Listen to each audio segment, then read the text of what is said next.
Hai semuanya, kembali lagi dengan saya di sini. Makasih buat teman-teman yang udah dukung terus channelku dengan like, subscribe, dan juga udah nonton video-video sebelumnya.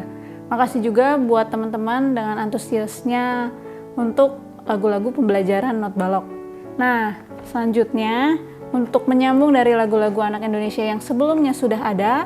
Nah, kali ini ada kumpulan lagu-lagu yang dari bahasa Inggris. Biasanya anak-anak sekarang kan lebih suka tuh yang lagu-lagu bahasa Inggris dan juga lebih familiar.